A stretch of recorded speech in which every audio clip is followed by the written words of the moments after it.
আল্লাহ হযরত মূসা আলাইহিস সালামকে এক বিশাল আকারের পাথরের নিকট নিয়ে গেলেন এবং নির্দেশ দিলেন, হে মূসা, তোমার হাতের লাঠি দ্বারা পাথরে আঘাত করো। হযরত মূসা আলাইহিস সালাম তার লাঠিটা শক্ত করে ধরলেন। বিসমিল্লাহ।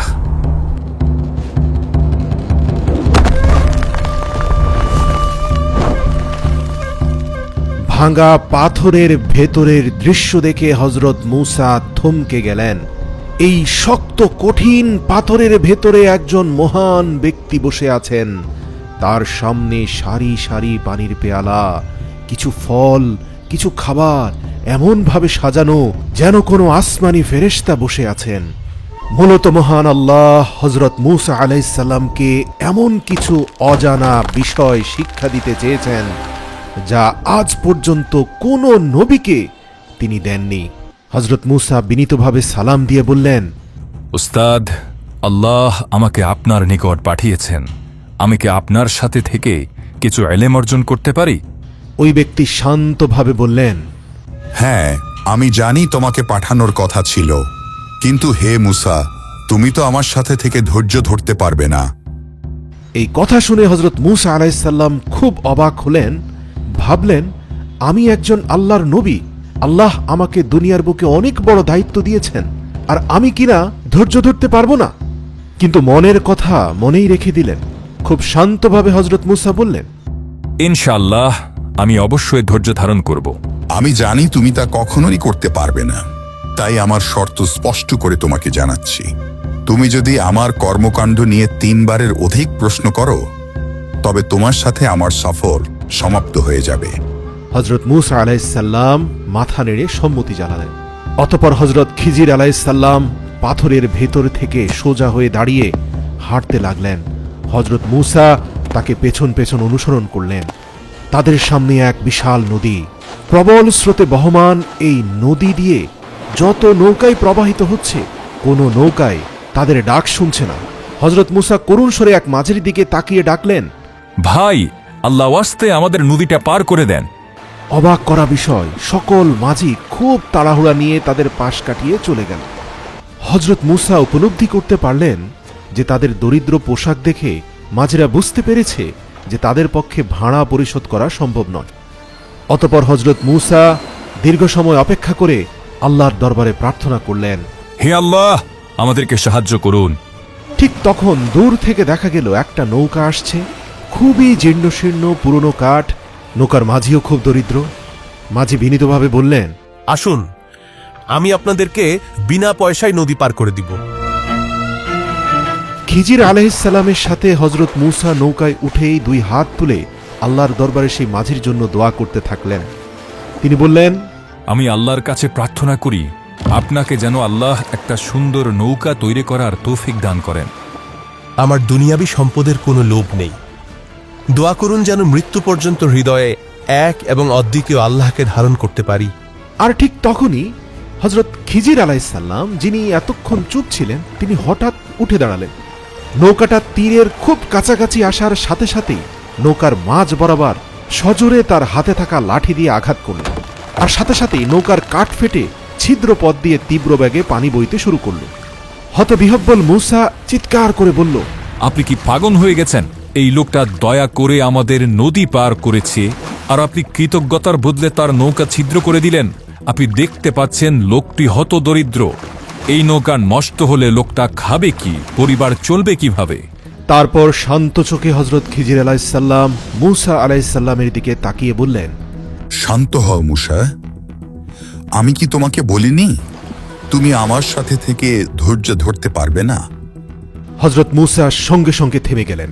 তার শর্তের কথা মনে পড়ল। হযরত খিজির আলাইহিস সালাম বললেন, ঠিক আছে, এবারের মতো তোমাকে ক্ষমা করা হলো। আবারও নিয়ম ভঙ্গ করলে আমাদের পথ আলাদা হয়ে যাবে। নৌকা ছেড়ে চলে যাওয়ার সময় হযরত মূসা মাঝির দিকে তাকালেন। মাঝি কোনো চিৎকার করছে না, কোনো গালাগাল করছে না, সে শুধু নীরবে তাকিয়ে আছে নৌকার ছিদ্রের দিকে। এই নীরবতা মূসা আলাইহিস সালামের বুককে আরো কাঁপিয়ে দিল। তার চোখে পানি এসে গেল। খিজির আলাইহিস সালাম উপলব্ধি করলেন এই মাত্র ঘটে যাওয়া ঘটনাটি হযরত মূসাকে খুব কষ্ট দিচ্ছে। হে মূসা, আমরা চোখে যা দেখি সবটাই সত্যের শেষ কথা না।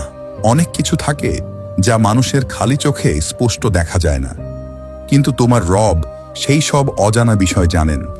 এবার হজরত মূসা শান্ত হয়ে গেলেন। কিছু দূর যাওয়ার পর তারা দেখলেন একটা ফুটফুটে শিশু সামনে দিয়ে হেঁটে আসছে। শিশুটির মুখে হাসি, চোখে মায়া। শ্রান্ত ক্লান্ত নবী মূসা এবং খিজির আলাইসাল্লামকে দেখে বিনীতভাবে শিশুটি বলল, আপনারা কেমন আছেন? আপনারা কোথা থেকে আসছেন? মূসা আলাইসাল্লাম শিশুটির সুন্দর আচরণ দেখে অভিভূত হয়ে বললেন, আল্লাহ তোমাকে ভালো রাখুক বাবা, আমরা পিপাসার্ত, তুমি কি আমাদের পানি এনে দিতে পারবে? হ্যাঁ, কেন নয়, আপনারা এখানে বসুন, আমি এক্ষুনি পানি এনে দিচ্ছি। শিশুটির হাত থেকে পানির পেয়ালা নিয়ে তৃপ্তি সহকারে পানি পান করলেন হজরত মূসা এবং খিজির আলাইসাল্লাম।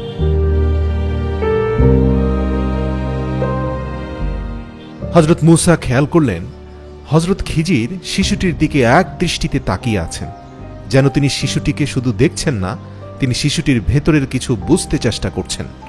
মূসার মনে প্রশ্ন জাগল, কিন্তু শর্তের ভয়ে প্রশ্ন না করে চুপ থাকলেন। খিজির আলাইসাল্লাম শিশুটিকে জিজ্ঞেস করলেন, দূরে যে দুজন দাঁড়িয়ে আছেন তারা কি তোমার বাবা মা?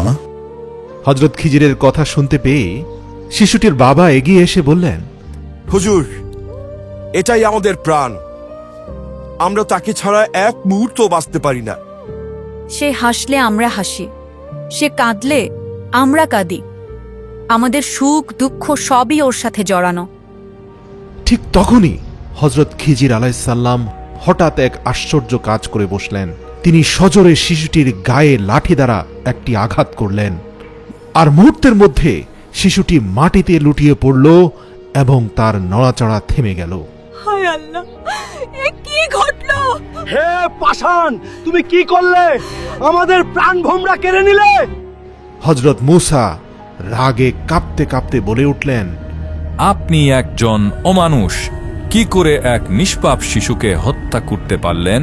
তার তো কোনো পাপও নেই দুনিয়ায়, এ তো ভয়ঙ্কর জুলুম। হজরত মূসা আলাইসাল্লামের প্রতিবাদ শুধু রাগ না, এটা ছিল ন্যায়বোধ, কারণ তিনি নবী, নবীর হৃদয় অন্যায় সহ্য করে না। কিন্তু ঘাতক হজরত খিজির আলাইসাল্লামের চেহারায় কোনো ভয় নেই। তিনি শান্ত স্বরে বললেন, তোমরা আল্লাহর উপর বিশ্বাস রাখো, নিঃসন্দেহে আল্লাহ এর থেকে উত্তম কিছু তোমাদের প্রদান করবেন। সেই স্থান ত্যাগ করতে করতে হজরত খিজির মূসাকে বললেন, হে মুসা, তুমি পুনরায় শর্ত ভঙ্গ করেছ। আপনি তো স্পষ্ট জুলুম করেছেন। আমি আল্লাহর হুকুম ছাড়া কিছুই করি না। যদি তুমি এখনই এই ব্যাখ্যা জানতে চাও, তবে তুমি আমার সাথে আর সামনে এগোতে পারবে না। এই কথাটা শুনে মূসা আলাইসাল্লামের ভেতরটা কেঁপে উঠল। তিনি বুঝলেন, যেহেতু আল্লাহ তাকে খিজিরের মুখোমুখি করেছেন, নিশ্চয়ই এখানে কোনো রহস্য আছে। তাই তিনি নিজেকে আবারও ছোট করে খিজিরের কাছে ক্ষমা চাইলেন। তারা আবার চলতে লাগলেন। শিশুটির বাবা মায়ের কান্না পেছনে পড়ে রইল। মরুভূমির পথে যেতে যেতে খিজির আলাইসাল্লাম দেখলেন মূসা আলাইসাল্লাম অনবরত কাঁদছেন, তার চোখের পানি থামছে না। হজরত খিজির শান্ত স্বরে বললেন, হে মুসা, কান্না মানুষের হৃদয়কে শান্ত করে। তোমার রব তোমার হৃদয়টাকে নরম করে দিয়েছেন বলেই তুমি কাঁদতে পারছো। ভাবো তো, যাদের হৃদয় পাথর হয়ে গেছে তাদের চোখে কখনোই পানি আসে না। মৃত্যু এমন এক দৃশ্য যা হৃদয়কে কাঁপায়। কিন্তু মনে রেখো, তোমরা শুধু মৃত্যুকেই দেখো, আর তোমার রব দেখেন এর পেছনের উদ্দেশ্য পরিণতি এবং কল্যাণ। মূসা আলাইসাল্লাম এবার পরিপূর্ণ শান্ত হলেন, বুঝতে পারলেন আমাকে ধৈর্য ধরতে হবে। তারপর তারা আরও দীর্ঘ পথ পাড়ি দিলেন। রোদ, ধুলো, ক্লান্তি সব মিলিয়ে তারা প্রচণ্ড দুর্বল হয়ে গেলেন। শেষ পর্যন্ত দূরে দেখা গেল একটা জনপদ। ঘরবাড়ি আছে, মানুষ আছে, পানির ব্যবস্থা আছে। মূসা আলাইসাল্লাম মনে মনে একটু আশার আলো পেলেন, কারণ তৎকালীন আরব সমাজে একটা নিয়ম ছিল, মুসাফির মানুষ যারা পিপাসার্ত ও ক্ষুধার্ত তাদের খাবার ও পানি দেওয়া খুব বড় নেক কাজ মনে করা হতো। হযরত মূসা দেখতে পেলেন দুইটি শিশুকে খুব খাটাচ্ছে লোকজন। আজকের দিনের মধ্যে এই দেয়ালটা ঠিক করে না দিলে তোদের কোনো খাবার জুটবে না। তাড়াতাড়ি কাজ কর, ভাই, আমরা মুসাফির, খুব পিপাসার্থ, আমাদের একটু পানি দিন, সম্ভব হলে একটু খাবারও দিন। কিরে, বিনা পয়সায় খেতে এসছিস? ওই যে বাচ্চা দুটোকে দেখছিস, হেলে পড়া দেয়ালটা ঠিক করছে। পারলে সেটা সোজা কর, মাটি কেটে শক্ত কর। দেওয়াল ঠিক করতে পারলে তখন খাবার দেব।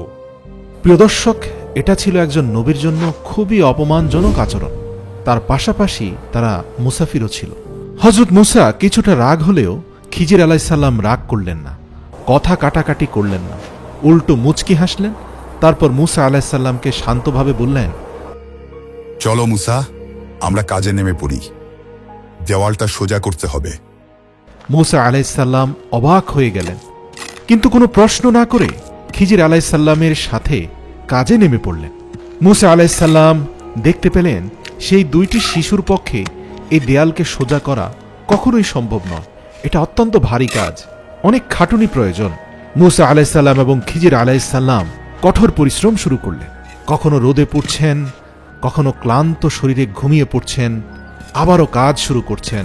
হযরত মুসার হাত ব্যথা করছে, কাঁধ ব্যথা করছে, ঘাম ঝরছে, কিন্তু তিনি কাজ চালিয়ে যাচ্ছেন। হযরত খিজির আলাইসাল্লাম একদম শান্ত, তার মুখে কোনো অভিযোগ নেই। তিনি হাসি মুখে শুধু কাজই করছেন একাগ্রভাবে। শেষ পর্যন্ত অনেক শ্রমের বিনিময়ে ভারী দেয়ালটা সোজা হয়ে দাঁড়িয়ে গেল। কাজ শেষ করে হযরত মুসা খাবারের অপেক্ষায় বসে রইলেন। খিজির আলাইসাল্লাম তাকে ডাক দিয়ে বললেন, হে মুসা, চলো আমরা এখান থেকে চলে যাই। পিপাসার্ত ক্ষুধার্ত হযরত মুসা জবাবে বললেন, আমরা এত কষ্ট করলাম, আর আপনি বলছেন তাদের কাছ থেকে বিনিময় না নিয়ে চলে যাব? কমপক্ষে খাবারটা তো নিতে পারতেন। এটা ছিল ক্লান্ত মানুষের স্বাভাবিক প্রশ্ন, কিন্তু এটাই ছিল হযরত মুসার তৃতীয়বার সীমালঙ্ঘন। তিনি মুসা আলাইসাল্লামের দিকে তাকালেন, কিছুক্ষণ নীরবতার পর বললেন, হে মুসা, এটাই তোমার এবং আমার মধ্যে বিচ্ছেদের সময়। তুমি 3 বার নিয়ম ভঙ্গ করেছ। আমার ভুলের জন্য আল্লাহর কাছে ক্ষমা চাই, কিন্তু আপনি যাওয়ার আগে আমাকে 3টি ঘটনার ব্যাখ্যা বলুন। কেন আপনি নৌকায় ছিদ্র করলেন, কেন শিশুটিকে হত্যা করলেন, আর কেন বিনা পরিশ্রমে কতগুলো বেয়াদব মানুষের কাজ করলেন? ঠিক আছে মুসা, এখন আমি তোমাকে এক এক করে 3টি ঘটনার কারণ বলে দিচ্ছি। তুমি যা দেখেছিলে সবই ছিল বাহ্যিক দৃশ্য, আর এখন তুমি ভেতরের সত্যটা শুনবে, যা আল্লাহ তোমার চোখের সামনে গোপন করে রেখেছিলেন। তুমি ভেবেছিলে নৌকা ছিদ্র করে আমি মাঝির সাথে জুলুম করেছি, কিন্তু আসল সত্য হলো আমি তার নৌকাটাকে রক্ষা করেছি। তুমি জানো না, আমরা সেই স্থান ত্যাগ করার 1 ঘন্টা পরেই ফেরাউনের লস্কর বাহিনী সেই নদীর পাড়ে এসে জোরপূর্বক সকল মাঝির নৌকা কেড়ে নিয়েছিল। শত শত মাঝির আত্মচিৎকারের শব্দ তোমার কান পর্যন্ত পৌঁছায়নি, কারণ তুমি সেখানে উপস্থিত ছিলে না। কিন্তু তোমার রব জানতেন কিছুক্ষণ পরে এখানে কি ঘটবে। অবাক করা বিষয় কি জানো মুসা? আমাদের বহনকারী মাঝির নৌকা ফেরাউনের লস্কর বাহিনী কেড়ে নেয়নি, কারণ সেই নৌকার মধ্যখানে একটা ত্রুটি ছিল। এই ত্রুটিযুক্ত নৌকা নিয়ে তাদের কোনো লাভ নেই। হে মুসা, তোমার দৃষ্টি দেখেনি যখন লস্কর বাহিনীর সব নৌকা নিয়ে নদী পার হচ্ছিল, তখন শত শত মাঝির চোখ দিয়ে কিভাবে অশ্রু গড়িয়ে পড়ল, শুধুমাত্র একজন ব্যক্তি ব্যতীত, যার নৌকা ত্রুটিযুক্ত হওয়ায় রক্ষা পেয়ে গিয়েছিল। মুসা আলাইসাল্লাম তখন চুপচাপ শুনছেন, তার চোখের পানি থামছে না, কারণ তিনি বুঝতে পারছেন পুরো দৃশ্যের মাত্র 5 ভাগ দেখেই তিনি রাগ হয়েছিলেন, অথচ মহান আল্লাহ বাকি 95 ভাগ দৃশ্য তার সামনে আজ উন্মুক্ত করে দিলেন। হযরত মুসা স্থির হয়ে প্রশ্ন করলেন, কিন্তু নিষ্পাপ শিশুটার কি দোষ ছিল? তাকে কেন হত্যা করলেন? হে মুসা, তুমি ভবিষ্যৎ জানো না, কিন্তু আমি আল্লাহর কাছ থেকে ভবিষ্যৎ দেখতে পেয়েছিলাম। এই শিশুটির ভবিষ্যৎ আল্লাহ জানতেন। আল্লাহ জানতেন সে বড় হয়ে ফেরাউনের লস্কর বাহিনীর প্রধান হবে। তার হাতে হাজার হাজার নিরীহ মানুষের মৃত্যু হবে। সে একজন জালিম হবে এবং একজন মুশরিক হবে। সে তার ঈমানদার পিতামাতাকেও পথভ্রষ্ট করবে, অথচ তার তাৎক্ষণিক নিষ্পাপ মৃত্যু তাকে জান্নাতবাসী করেছে। মহান আল্লাহ তার পিতামাতার ঈমানকেও রক্ষা করতে চাইলেন এবং তাদেরকে পরবর্তীতে এমন একটি সন্তান দান করবেন যে হবে অত্যন্ত ঈমানদার এবং নেককার। তাই আল্লাহ চাইলেন এই শিশুটিকে ছোট অবস্থায় নিজের কাছে তুলে নিতে। এতে শিশুটির জন্য কল্যাণ, কারণ সে ছোট নিষ্পাপ অবস্থায় মারা গেছে, আর বাবা মায়ের জন্য কল্যাণ, কারণ আল্লাহ তাদের ঈমানকে রক্ষা করবেন। দর্শক, এই ঘটনাটা খুবই সংবেদনশীল। আমরা মানুষের চোখে দেখতে পাচ্ছি একটা পরিবার ভেঙে গেল, কিন্তু আল্লাহর কাছে এটা ছিল ঈমান বাঁচানোর সিদ্ধান্ত। এবার আসো তৃতীয় ঘটনায়। তুমি ভাবলে লোকগুলো আমাদের অপমান করলো, পানি দিল না, খাবার দিল না, তবুও আমরা কেন তাদের দেয়াল ঠিক করলাম? শোনো মুসা, ওই দেওয়ালটা ছিল আসলে 2 ইয়াতিম শিশুর। তুমিও দেখতে পেয়েছ সেই 2 শিশুকে কিভাবে তাদের কঠোর স্বভাবের চাচা তাদের দিয়ে ভারী কাজ করাচ্ছেন। এই উগ্র ব্যক্তিটি ছিল অত্যন্ত লোভী। যে দেয়ালটি ভেঙে পড়ার উপক্রম হয়েছিল, সে দেয়ালের নিচে এই 2 ইয়াতিম শিশুর নেককার পিতা তাদের জন্য রেখে গিয়েছিলেন গুপ্তধন ভাণ্ডার। আমি এজন্য সেই দেওয়ালটিকে কঠোর পরিশ্রম করে সোজা করে দিলাম, যাতে অন্তত সেই দেওয়ালটি 18 বছর টিকে থাকে। কারণ 18 বছর পরেই এই 2 শিশু যুবকের রূপান্তর হবে, আর তখন এই দেওয়াল ভেঙে পড়ার মাধ্যমে সেই গুপ্তধন ভাণ্ডার প্রকাশ হয়ে পড়লেও সেটার মালিকানা সেই লোভী চাচা দখল করে নিতে পারবে না। আর একটা কথা মনে রেখো মুসা, মহান আল্লাহ আমাকে জানিয়েছেন এই 2 শিশুর বাবা ছিলেন একজন নেককার মানুষ, মানে বাবার নেক আমলের বরকতেই আল্লাহ সন্তানদের সম্পদ রক্ষা করলেন।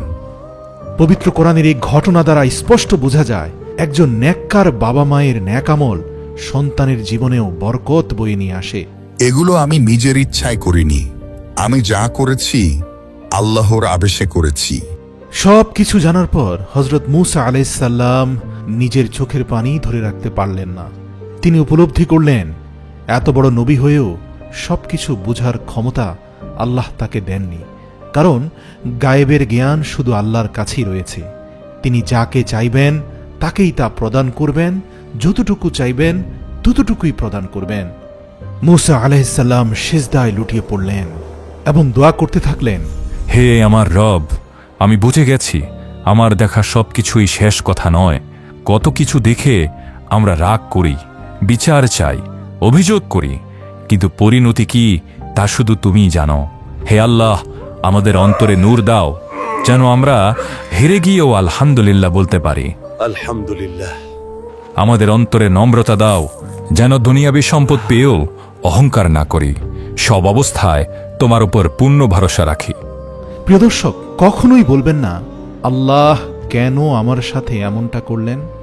হয়তো চাকরি চলে যাবে, ব্যবসায় ক্ষতি হবে, প্রিয়জন ছেড়ে চলে যাবে, কিন্তু আপনি ভেঙে পড়বেন না, কারণ আপনি দেখেন আজকের কষ্ট, আল্লাহ দেখেন আগামী দিনের রক্ষা। আপনি দেখেন আজকের ক্ষতি, আল্লাহ দেখেন বড় বিপদ থেকে বেঁচে যাওয়া। আপনি দেখেন হতাশা, আল্লাহ দেখেন কল্যাণের রাস্তা। তাই আপনি যখন বুঝতে পারছেন না, যখন সবকিছু অন্ধকার মনে হচ্ছে, তখন চোখ বন্ধ করে বলুন, আমি আল্লাহর উপর পূর্ণাঙ্গ ভরসা করলাম, কারণ আমি সবকিছু জানি না, তিনি জানেন।